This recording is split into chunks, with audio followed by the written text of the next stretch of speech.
Plans for the remaining TARP funds. I'm joined by Democratic Representative Joe Sestak of Pennsylvania and Republican Representative Steve Scalise, who's actually with me in studio here from Louisiana. Good to see you. Good to be with you, Alexis. All right, Representative Scalise, let me first start with you here and just what we know as of right now. We had Aramdam walk through some of the new iterations of what the TARP part of the funds might be used for.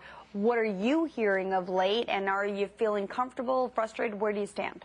Well, I think in the beginning of this process, we were hearing that this would truly be an effort to reach a bipartisan agreement. A lot of House Republicans met with the president about a week and a half ago, and we really laid out a lot of our concerns about the president's spending bill, the fact that it was way too focused on government spending, not enough to do anything on tax cuts for small businesses and middle-class families. And we presented those alternatives. Unfortunately, none of the things that we presented have been incorporated into this bill, and I think that's why you saw a bipartisan vote in the House against the bill. And then you're seeing problems in the Senate where they've only, I think, got 2 or 3 senators. Even John McCain came out yesterday and said this is not a bipartisan process. And a lot of people are frustrated across the country about all of the excess hundreds of billions of dollars in new spending in this bill on government. Congressman Sestak, what do you think? I think that this bill that the Senate has is probably a B. The House bill was probably an A-, and here's why. When we look at the numbers and you're running through a model, not ideology, but a pragmatic model, what we know that in the House bill, we would have had 2.9 million more jobs that will be there than otherwise would by the end of 2010. This bill is going to give us about 2.3 million of jobs than we otherwise would. But that said, I'm going to support this bill, and we need to get it out there quickly.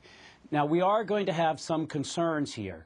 The concern is that the states who are laying off teachers, that are laying off healthcare workers, aren't going to get the $40 billion that was laid in there. Actually, there's about $75 billion we've cut back on investment.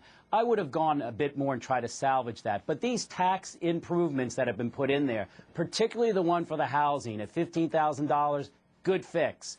The AMT tax is going to go, Alexis, to individuals that earn about $150,000 in the Northeast and California. That expectation's already there. So therefore, this bill isn't going to give as much of an economic punch.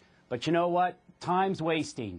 And on neither side of the House was there an immaculate conception in this. So we've just got to get it out there and get going. I'm very impressed, though, that the Treasury Department, as your previous discussion had, is going to tie the credit ability of getting it going again with the announcement tomorrow by the Secretary of the Treasury with this bailout bill in terms of stimulating the economy. Those two are inextricably tied, and we need them both. It's interesting, gentlemen, when you walk through the differences. We just brought up a full screen of the differences in the sums of money.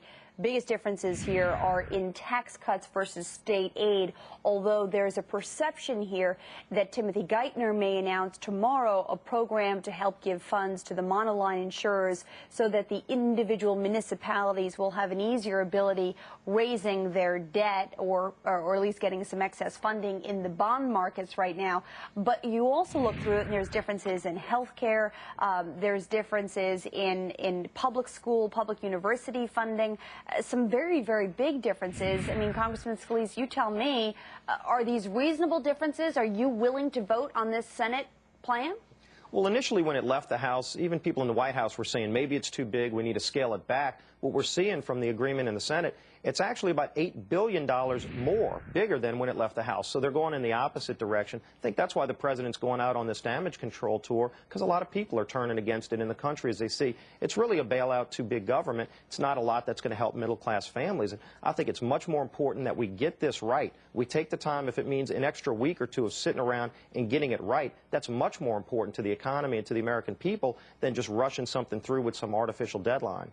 Yeah, but are we rushing something through with an artificial deadline, or is the president here trying to find some common ground, and it appears as though no common ground can be met because right now the most he has in his pocket is maybe 2 to 3 Republicans? Well, the ability for him to get a lot more Republicans is there. Sorry, go ahead, Congressman Sestak. I think the important issue here is most economists on right and left seem to say that we do need this fiscal stimulus out there, and time is of essence. Look, this is not wasteful government spending. There is Governor Rendell of Pennsylvania has had dramatic cuts in his budget for educators, for janitors that work in schools, for healthcare workers. This is meant to stop the unemployment rate, to salvage those jobs until the credit lines get going again. So what we want to do is not have another 600,000 jobs that are lost like we did in January. This is meant to salvage jobs, not as much to boost the economy. That real boost is going to come once we get the cholesterol out of the credit lines that is really the mother milk of our economy. No, this is absolutely critically needed to salvage this recession from going into, by the end of this year, if we do nothing, over 12% unemployment, which marks a depression. Gentlemen, I'm going to ask you guys one last question. I want you each to respond to it. There is a belief out there that the partisan politics right now are so fractured, somewhat intentionally so that the Republicans can say in the midterm elections, we didn't vote for this thing, we were not behind it, and therefore, if it fails, you win the midterm elections. There are some on the Democratic side who say, look, if we succeed at this, we lock the midterm elections. Why is it such partisan politics as usual? Congressman Scalise, you go first. I think a lot of people are frustrated that it has been set up this way because the ability is there for the president to get a lot of Republican votes, and we laid out some of the things that we want to see in the bill in order for us to support his plan. Doesn't mean we're going to get everything, but at least some things. Even Vice President Biden yesterday acknowledged that there's about a 30% chance that this bill, the spending bill, will fail. Well, I don't think any of us should take the risk when we're talking about $800+ billion of money that we don't have. This is going on to a credit card that's going to saddle our children and grandchildren with more debt. Congressman Sestak?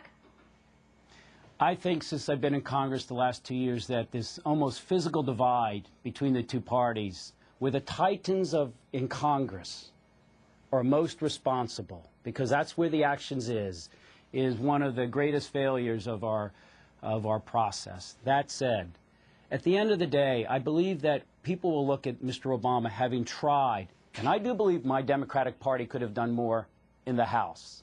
I do believe we could have taken even more of these tax breaks and maybe a little bit less of the investment to have given the Senate something that more of them they could have chewed on better. But all that said, at the end of the day, after these wonderful debates between Steve and me, we must do something. And most economists believe, pragmatically, that the modeling demonstrates that we have to get a stimulus bill out there. We can't let failed policy be the result of just trying bipartisanship. Right. But I have to say there has been a wonderful effort this time to be inclusive. I think that we're starting edging down that road. All right, gentlemen. And I do not think the Republicans are trying to fail on this for the badness of winning the next election. They're better than that. All right, gentlemen, we'll leave it there. Great points all around. Thank you so much.